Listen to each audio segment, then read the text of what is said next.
Telugu Desam party Telangana రాష్ట్రంలో మళ్ళీ జలసత్వాలు నింపే పనిలో పడింది. రేపు కొత్త అధ్యక్షుని ఎన్నుకోబోతున్నారట.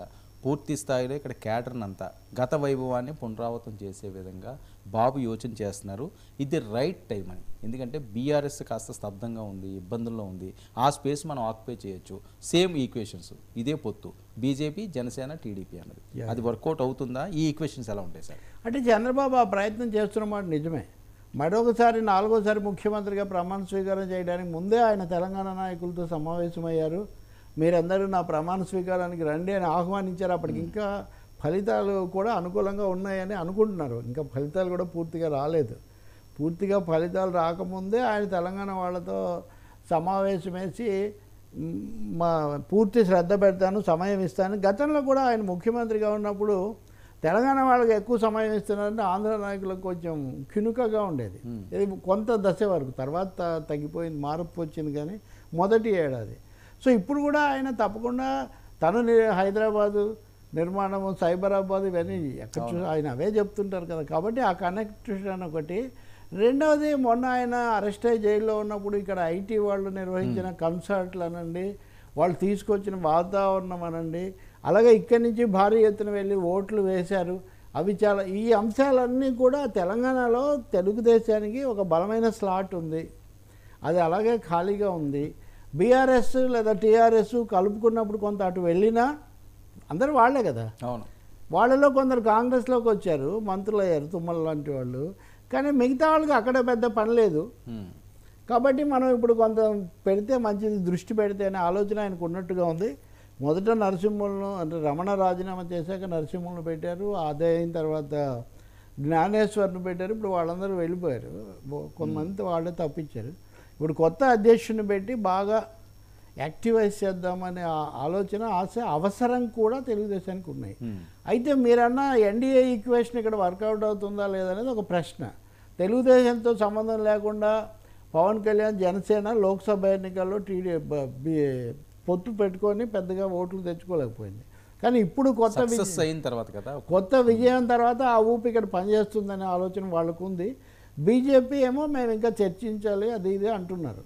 బీఆర్ఎస్తో సంబంధాలు ఎలా ఉంటాయనే ప్రశ్న కూడా ఉంది. తెలుగుదేశం తప్పకుండా ఇక్కడ ఫోకస్ పెడుతుంది. ఇంకా అందులో రెండో అభిప్రాయం లేదు. చంద్రబాబు నాయుడు కూడా దీనికి సమయము, వనరులు కూడా కేటాయించడానికి ఆయన సిద్ధంగా ఉన్నారు.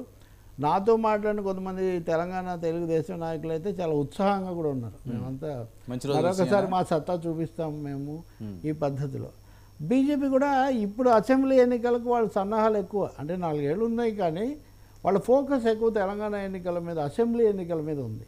సో వాళ్ళు కూడా మరి తెలుగుదేశానికి సంబంధించిన సామాజిక పునాది వాడుకుందామని కోరుకునే అవకాశం ఉంది. కాబట్టి ఆంధ్రాలోనే కాకుండా తెలంగాణలో కూడా ఈ ప్రభావం పడవచ్చు. అయితే సరిగ్గా దాన్నే ఒక అస్త్రంగా చేసుకొని మళ్ళీ బాబు, మళ్ళీ ఆంధ్ర అనే మాట చేయాలి, ప్రచారంలో పెట్టాలని బీఆర్ఎస్. నేను అదే అడగబోతున్నాను సార్. ఇప్పుడు 10 సంవత్సరాలు అయిపోయిన తర్వాత కూడా ఇంకా బాబు లేకపోతే కేసీఆర్ గారు ఇలా ఉంటుందా? మైండ్ జనాలు మారలేదంటారా? అప్పుడు ఉద్యమాలు లేకపోతే రాష్ట్రం విడిపోయిన నేపథ్యం అంత పట్టించుకుంటారా? ప్రజల్లో పెద్దగా ఉంటుందని మనం చెప్పలేమండి. 2 రాష్ట్రాల ప్రజలు కలిసే సుహృద్భావంగా, స్నేహంగా ఉన్నారు, ఓట్లు వేసుకున్నారు. ఆ మాటకు వస్తే 2014లో జరిగిన మొదటి ఎన్నికల్లో కూడా కేసీఆర్కు 63 స్థానాలే కదా, 63, 64. మిగిలినవన్నీ నాన్ టీఆర్ఎస్ పార్టీలకే కదా. తెలుగుదేశం పార్టీకి అప్పుడు 19 స్థానాలు వచ్చినాయి, బీజేపీకి వచ్చాయి, కాంగ్రెస్కు 21 వచ్చాయి. కాబట్టి తప్పకుండా ఇతర పార్టీలకు కూడా ఇక్కడ స్థానం ఉంది. మూడోది, 10 ఏళ్ల తర్వాత అప్పుడున్న ఉత్కంఠలు, అప్పుడున్న ఉద్విగ్నతలు కొంత తగ్గి ఉండొచ్చు. బట్ ఏం తగ్గినా ప్రభావం కొంత ఉంటుంది. పార్టీలు అయితే ఉపయోగిస్తూ ఉంటాయి. పాలక పార్టీలు మాట్లాడితే దాన్ని తీసుకొస్తూ ఉంటాయి. అంతేందుకు కాంగ్రెస్ పార్టీని తీసుకోండి, ఇక్కడ 5 గ్రామాలు కలపాలని ఇక్కడ అడుగుతున్నారు కదా. ఆంధ్రాలో అడగమనండి, అలా అడగరు. అవును, కరెక్ట్. అడగకపోగా ఒక విధంగా కొంచెం ఒకరితో ఒకరు తీవ్ర భాషలో మాట్లాడతారు.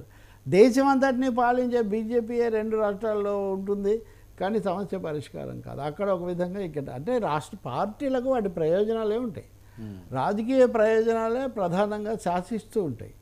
కాబట్టి తప్పకుండా బీఆర్ఎస్కు ఉన్న అడ్వాంటేజ్ ఏంటి మిగతా వాళ్ళతో పోలిస్తే? ఇది జాతీయ పార్టీ కాదు కాబట్టి వేరే రాష్ట్రాలకు గొడవ లేదు.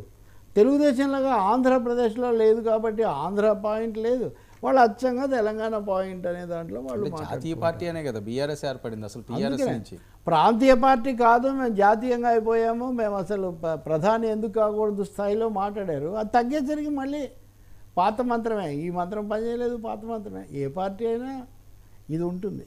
యా, కాకపోతే ఇప్పుడు చంద్రబాబు నాయుడు, రేవంత్ రెడ్డి ఈ ఇరు రాష్ట్రాల ముఖ్యమంత్రులుగా చర్చలు జరపడం నాటకీయ సన్నివేశం, ఇది చాలా ఆసక్తికరమైంది. దీని మీద వాళ్ళ పత్రికలో ఈరోజు చూస్తే బీఆర్ఎస్ పత్రికలో 2 వ్యాసాలు రాశారు. గురు శిష్య సంబంధం నెంబర్ 1 అని రాశారు. వాళ్ళే కాదో అంటుంటే వీళ్ళు గురు శిష్య సంబంధం నెంబర్ 1 అని ఒక వ్యాసం, ఆ పైనేమో రేవంత్ బాబు ఇదేది భేటీ మతలబులని ఒకటి,